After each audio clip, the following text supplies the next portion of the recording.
بسم الله الرحمن الرحيم. باب كن لليتيم كالأب الرحيم. دا اتشبيتم لمبر باب دي ابواب صحيحونا في ادب المفرد كي چې امام بخاري رحمه الله وضع کړی دی. او په دې کې دا خبره ذکر کړي چې د یتیم د فاره هغه فلار جوړ شه چې شفقت کوونکی وي. یتیم باندې به شفقت کې لکه څنګه چې فخفل بچو باندې شفقت کې. باب دې په باره د دې کې چې کن شت هغه کس چې تا ته یتیمانان پاتې شوي دي یا هغه کس چې ته یتیمانانو فعلنه کې لیلیتیم د یتیم دپاره شه کالاب الرحیم په شان ته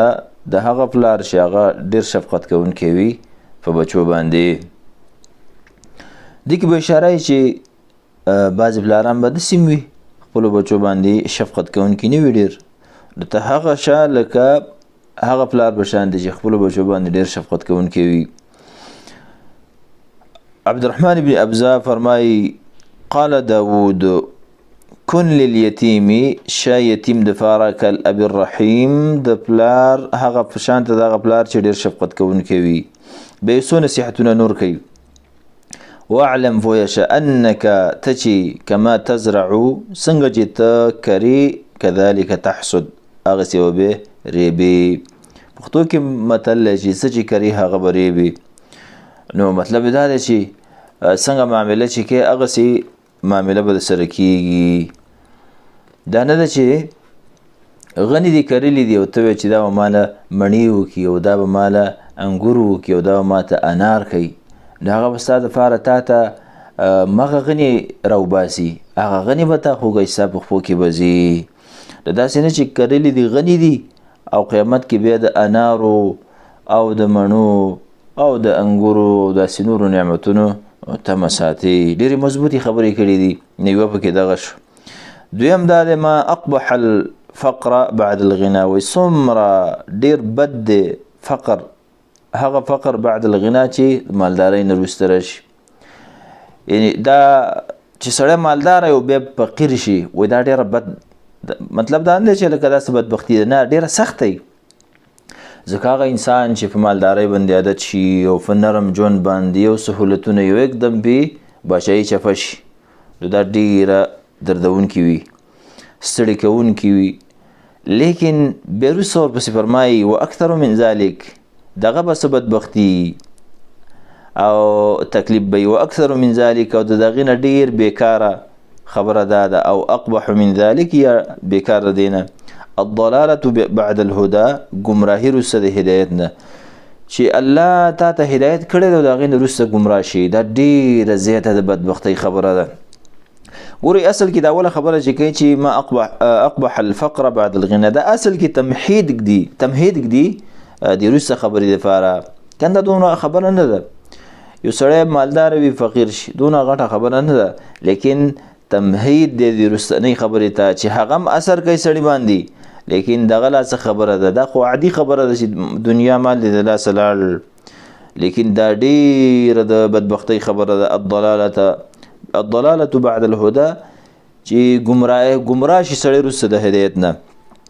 بل نصیحت ورته دا کوي واذا وعدت صاحبك، کله چې تا وعده وکړه د صاحب سره خپل ملګري سره، نو فانجز له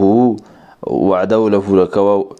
فانجز له پوره که هغه دپاره ما هغه څه وعدته تا ورسره وعده کړې ده. ولې فإلا تفعل، که چېرته دغه څه ونه کړې وعدې وکړې خلکو سره بیا نه پوره کړې، یورث بینک، دا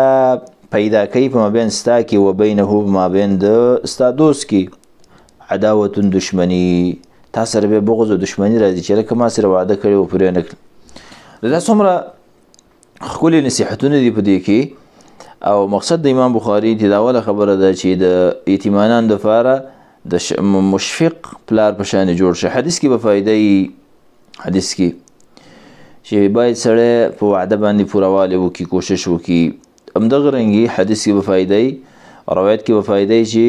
د بد ملګري نه سړی فنا وغواړي. همدغه رنګې بله فایده به دا یي د هدایت نه وروسته ګمراهي دا ډېره قبیحه ده او ډېر د هلاکت خبره ده. همدغه رنګې دا به هم فائدہ په دې کې وي د اهل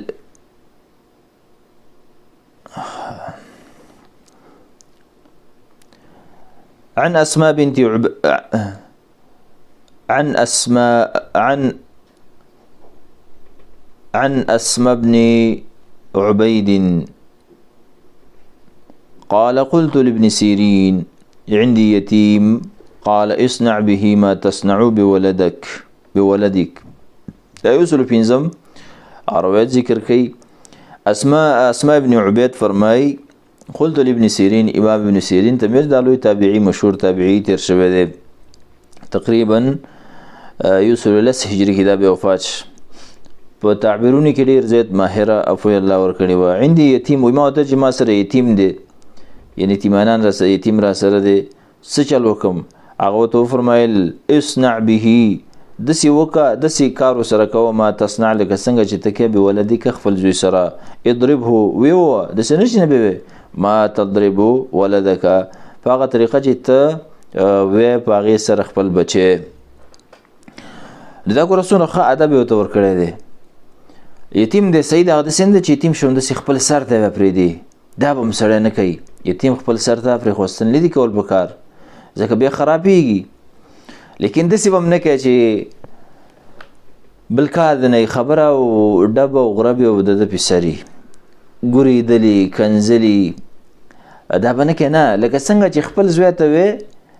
هغه د دې لپاره نه چې ستا وته یو نفرت دی وته ځلکی هغه خوږ کې دغه خوګول مقصد نه بلکې هغه ته ادب دی مقصد وي نو د سیدا مو وبدي کې کوم اشکال نشته دی نو به د طریقه سره وکي نه دا چې یتیم سره داسې دردي او سره بانو ته ګوري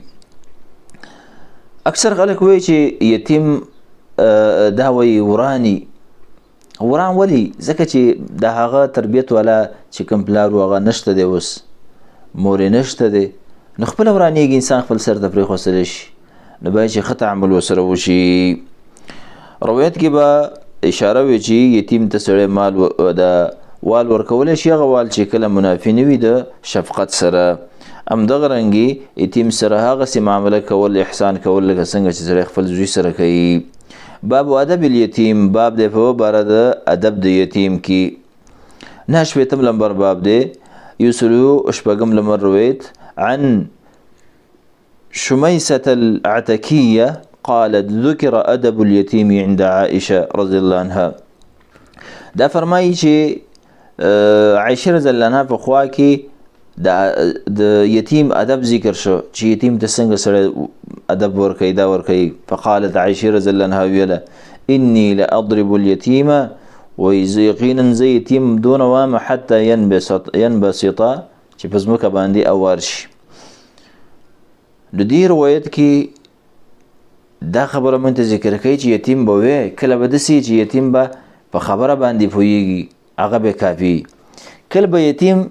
په یو غصه باندې اداغه لپاره کافي کی کله به یتیم په یو سپیړه باندې کله به یتیم انسانان دي په دسي والو باندې په سپیړو باندې به دغه کار نه کی دون لخت به ورکه چې سم به زیات راشي نو حالات ته بسړه ګوري خو به هم په لخت باندې یا په لاس باندې په دس باندې چړو کې خوګ نشي عام دا سرمنی دغه شي نو فدې کې دا فائدہ ده چې سړی یتیم والی شي خو داسې به ویل لکه څنګه چې سړی خپل زوی دا وایي یتیمانو سره شفقت کول رحم کول دا ډیر مهم دي او دا